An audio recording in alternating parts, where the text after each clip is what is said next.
What's going on, guys? Welcome to Everything Always. My name's Michael Roman, aka Allfires. Now, while Marvel Studios was more forthcoming than they've been in a while about specific dates for 2025 releases on Disney+, for instance, Ironheart is September 3rd and Daredevil's coming in March of 2025, what they didn't do is talk about the future projects that are in pre-development now, or even projects like Wonder Man that we know have completed filming. If you missed our video from yesterday, and coming from trusted industry insider Daniel RPK, he updated us that a live-action Wakandan series is still in development at Marvel Studios under the title World of Wakanda, and as we remarked during that video, whether or not it makes a Multiverse Saga debut or comes out afterwards during the Mutant Saga will have a lot to do with what the plot will focus on, because the landscape of the MCU will be so drastically different. And that's where we pick up today with more of the same, coming from the same industry insider and Daniel RPK, indicating that 2 shows may be headed for a second season. We've got the breakdown here in the latest update for what Marvel Studios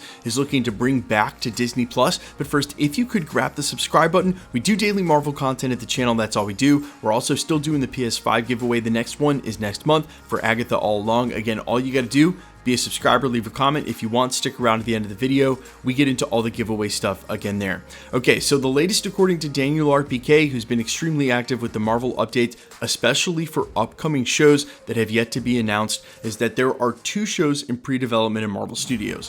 One of which is Moon Knight, which is going to be sent to a season 2.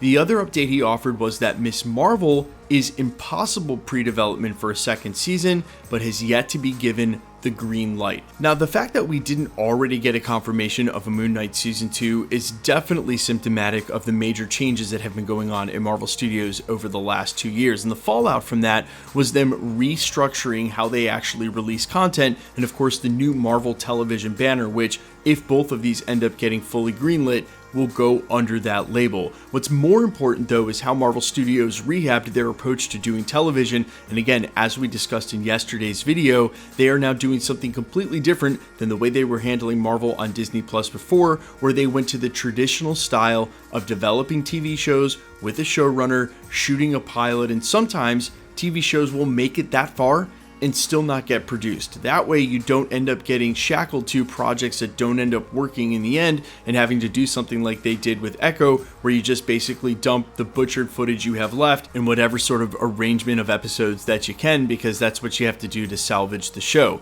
That gives you plenty of time to say, hey, you know what, this isn't working, and scrap it, like they did with Daredevil, and hopefully going forward, they've learned their lesson. And since Moon Knight Season 1 was already pretty good in spite of all of these things, I think it's even more exciting for Moon Knight Season 2 that it'll actually get this proper process now in development. It means that that series is going to be bananas. Plus, let's face it, you don't hire someone like Oscar Isaac to come on and play the Moon Knight character and then not find a place for him in the future of the MCU. I just always assumed it would be during the end of the Multiverse Saga, where he'd make it onto, say, an Avengers team, one of the side teams, or in the very future of the MCU on the Midnight Suns that, fingers crossed, has been heavily reported as coming, yet still no word from Marvel Studios. Now, speaking of showing up in the future of the MCU, it's the same for Ms. Marvel. It's pretty clear by Marvel's publishing in the comic books alone that they have a big future for her now, bringing her back as a mutant, and we're just now at the tip of the iceberg for mutants in the MCU. Her character is sticking around for quite some time.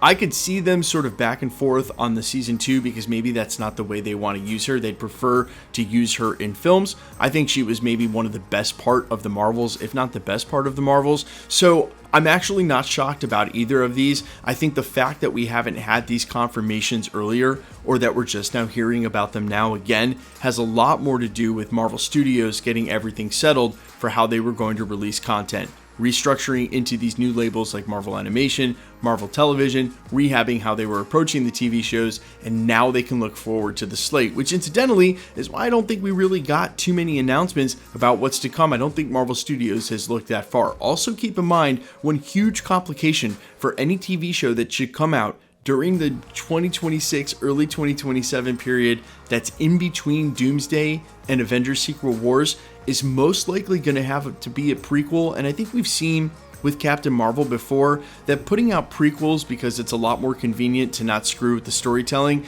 is just so anticlimactic. I don't see a point in that. If you're going to do a TV show, do it in the context of where the MCU is, have it be immersed in either battle world or whatever's going on, but you can see why, from a TV show standpoint, it makes it a lot more difficult. Plus, the whole thing about the Marvel television banner or the Marvel Spotlight banner as well is that they've tried to differentiate the two so that you don't have to be caught up on everything. But hey, this is the Marvel Cinematic Universe. If you gotta watch an extra couple of TV shows or movies to get caught up on the current storyline, that's just part of it. And for anyone who wants to complain at this point about the number of TV shows or movies they have to watch to complete the MCU story, go complain to an anime fan and then tell me what they have to say about your measly MCU universe.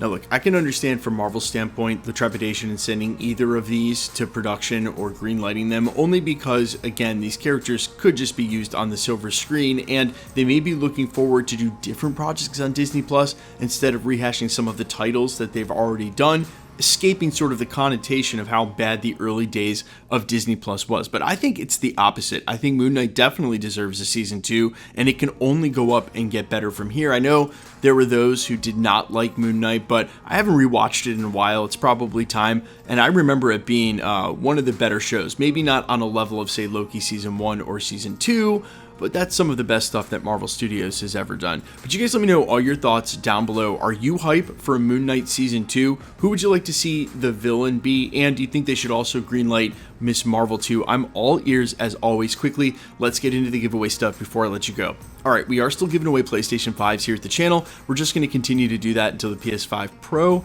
or the PS6 comes out, and at this point, we don't know which, doesn't matter. We'll just keep giving them away. We've been doing it for 6 years, not going to stop now. The easiest way to be entered to win, and for all the other giveaways at the channel, all the same rules will always apply. All you got to do, hit the sub button and be a subscriber, then leave a comment down below, and because it's truly random, the more videos you comment on, the better chance you have of winning. All winners will always be announced live with my voice in the winning comment shown on screen. That's when there is one, so please be safe and vigilant on my channel, really any YouTube channel, any platform. Remember that anybody can grab a content creator's photo, make a name or account that's the same or similar with nefarious intent, and then try to dupe you into telling you that you've won a prize in the comments. The whole goal is to get you to contact them on a third-party app and then pay shipping for a prize that doesn't exist. No YouTuber will ever charge you for shipping if you should win a prize, and that being said, we will always contact you or communicate with you on verified accounts like my Instagram or my business email, never via third-party app like Telegram or WhatsApp. So please be safe and vigilant. Never share your information on there. It's not safe. And if you should get a comment like that anywhere on YouTube, while you can tell the content creator, I guarantee you they already know, just please report it straight to YouTube, and they are great about deleting those comments. My name's Michael Roman. You can find me in a couple of places, Instagram and Twitter at IamFires. All platforms wherever you listen to original music with the name Allfires. There's a link down in the comments if you're in the Atlanta area. We're playing our very first show on September 1st, next weekend on Sunday. Tickets are super cheap, $15 but limited. Would love to see you there. All right, I'll see you guys in the next one. Peace.